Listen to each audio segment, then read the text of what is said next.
My uncle tried to kidnap me.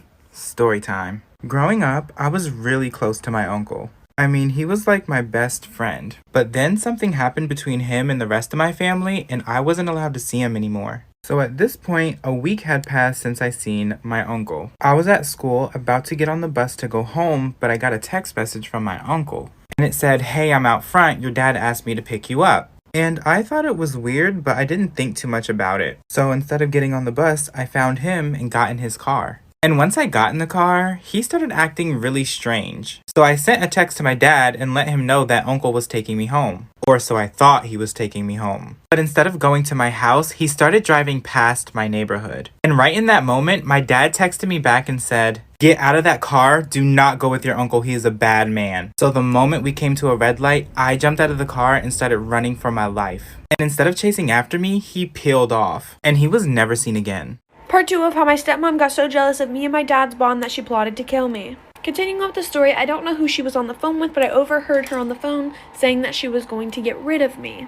And honestly, I didn't really care and I didn't really think anything of it because I knew she was crazy, but I didn't think she was that crazy. So all of a sudden, she started making me breakfast. And I'm not a breakfast person. I can't eat right when I get up. So every time she would make me breakfast, I'd be like, "Thanks, but I'm not hungry." And she would get so mad. Like, so freaking mad. I'm not gonna get into all the little details, but comes to find out, she was putting rat poison in my food. She had set up cameras in my room. And I don't know what kind of sense this makes. I think she's just crazy, but she started to hide snakes in my room and claim it was my fault that the snakes were coming in my room. Yeah, doesn't really make any sense. Once I told my dad and my dad got out of his little in love stage with her, he finally stepped up and said something to her. And she admitted that she wanted me dead. He eventually called the cops, and to this day, she is in jail for attempted murder. Oh, did I forget to mention the day that he broke up with her, she tried to stab me in the throat. Here's a story time on how I gave birth to my brother's son. So one day, like every other day, I was literally just sitting on the couch watching Hannah Montana episode 3, season 4, while I was wearing shorts and a tank top. My brother was at basketball while I was watching the show. One day, he finally came back from basketball practice, and I looked over, and he started glancing at me. He was looking up and down at me, just like it looked like he was expecting me to do something. I said hi, and he said hi back. But then he said, "You look fine today," and I was so confused and shocked. He asked me if I wanted anything to eat, and I said sure, but I didn't even know he could cook if he was 13 years old. While he was cooking, I started smelling something off. No, I am lactose intolerant. And so when I started sniffing, it smelled like a grilled cheese. And I hate grilled cheese because it always makes my stomach upset. But when he gave it to me, he said it was a peanut butter and jelly sandwich. And when I looked at him, I was upset and said, "No, it's not. Come back for part 2.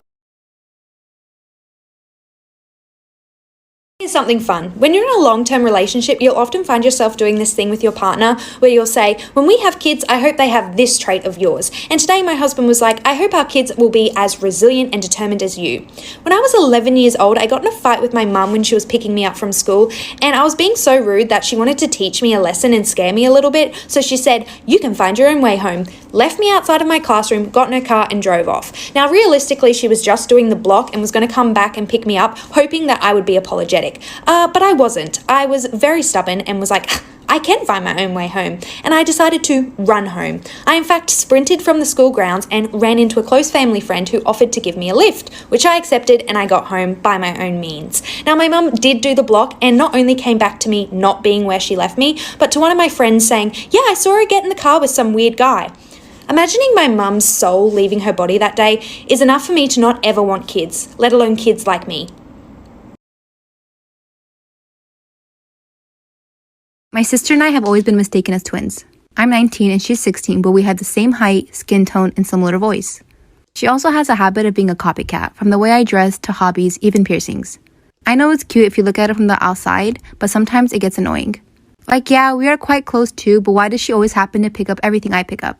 One afternoon, I was tidying up some costumes in my college showroom and found a rather cute brown and pink wig. It looks like a mushroom. I put it on, think it looks rather funny, so I snapped a picture and posted it to my Instagram. I received a text from my sister asking if I really cut my hair. I didn't mention it was a wig. While I somewhat have a feeling that she might copy that too, I lied and replied yes. I came home that weekend and lo and behold, my sister emerged with the same silly brown and pink bob cut, except this one is on her permanent hair. She was surprised that I arrived with my hair still long, then realized that I lied to her. She was furious that she had to cut that silly hairstyle because she thought I had it. Our parents think that it's a really bad joke and wanted me to cut my hair too to make it up to her. This is why you should never rush to conclusions. Once there was a young couple getting married. At their wedding reception, their friends decided to play a game of hide and seek with the bride and the groom. It was decided that the groom would try to find his bride and the bride would find somewhere to hide. But hours passed and the groom had searched everywhere in the venue and couldn't find where she was hiding. He assumed that she must be having second thoughts about getting married. He got mad and stormed off. Weeks went by and he accepted that she must have gone on with her life and didn't want to contact him anymore, so he did the same. A few years later, though, the cleaning lady found something horrifying. She went into the attic of the building where the reception had taken place years ago. There, she found an old trunk. She opened it and found the rotting body of the missing bride. Her face was still frozen in a scream, and inside the trunk were huge scratch marks from when she tried to get out. One of my fans has a crazy mother story time. So me and my mom decided to go to Walmart to pick up a couple things. While I was there, I ran into a little girl who happened to be a fan of mine, and she was with her mother, and her mother was wearing this black shiny bracelet. Just keep that in mind. So they come up to me and they're super nice at first, and her mom's like, hey, my daughter's a big fan of yours. Do you mind taking a picture with her? So of course I'm being really nice back and I'm like, yeah, sure, why not? The little girl comes over to me and she was really cute too, but she stands next to me so her mom can take a picture of us. Then her mom goes, give him a hug, sweetie. And I didn't really want to do that because of social distancing, but I didn't say anything. The little girl actually opened up her mouth and she was like, Mom, I don't think I can because of social distancing. And all I said was, yeah, it's probably best that we don't. As soon as I said that, her mom starts flipping out. She calls me a horrible person, makes her daughter unfollow me, and then they storm off. And me and my mom were just like, what? Then later on in the parking lot, as we're pulling off, something flies into the window and smacks me in the face. And when I picked it up, it was her mom's black bracelet. I'm gonna tell you guys why I don't keep food in my room anymore. At least why I don't keep this particular food in my room anymore. So when I was a kid, my dad used to leave the country a lot. Every time he would come back, he'd always bring us some sort of goodie. It'd always be like bracelets, t-shirts, and candy. One time after a trip to, I think it was Dominican Republic, brought us back a bunch of lollipops. These are not normal lollipops like you're thinking in your head. These are these giant brown flat lollipops. Now, instead of eating them, me and my sister decided it would be best to hoard them. Yes, that's right, keep them in our room for as long as possible. For what purpose? I don't know. I think it was probably like, no, we can't eat them now. If something happens and we need them. Bruh. It's not every day that we got candy, apparently. So we kept them in our room. We kind of put them on display, up against the wall, right in between both of our beds, in this very room. This time I was about 6. My sister's about a year and a half older than me, so she was like 7, I guess. Now, these lollipops were given to both of us. They were displayed equally distanced between both of our beds, because they belonged to us both. I'm not really sure how this happened. But one night, me and my sister went to bed, but then my sister started tossing and turning. Calls out for my mom. My mom comes and she's like, what's wrong? Oh my God, I'm ready. Storytime 5 found out that my little sister's teacher hid cameras in their bathroom. So my sister at the time was in 2nd grade and they have bathrooms inside their classroom. Well, it's just one bathroom inside the classroom that they all use. And at that school, 4th grade and below, every single classroom has a bathroom inside the room so the kids don't have to wander the halls. So parents' conferences that night started at 6 o'clock and ours was scheduled for about 6:30. But we ended up not being able to make it at 6:30 because we had to do something, so we ended up coming around 7:45.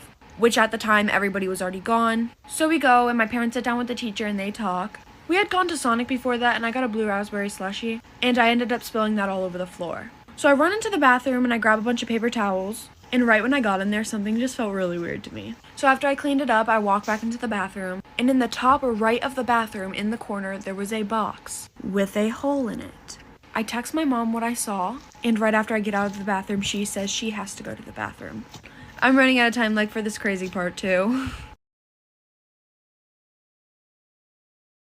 Story time about how my boyfriend mom went from hating me to having a threesome with me and her son. Okay, so boom, we are jumping right in. One day I was with my boyfriend and we were on our way to the movies and he got a call from his mom. She told him that he needed to come home immediately because of something important at home. But I knew that every time she did this was because she really just wanted her son to stop hanging out with me because she hated my guts. Like she did not like me and I never knew why. Oh, but one day I figured it out. So one evening on the 1-month anniversary of me and my boyfriend, I was getting ready, doing what girls do, and I kind of expected you know what to happen, so I shaved my hoo-ha. I got all pretty and I headed over to my boyfriend's house. I knock on the door and his mom answers. His mom then tells me that I'm an hour early and he's still getting his haircut, so he's not home. I told her sorry, I must have gotten the times wrong, so I asked her if I can wait right here. She gave me a disgusted look and said whatever and slammed the door. Then she said she's been waiting for this moment, like for part 2.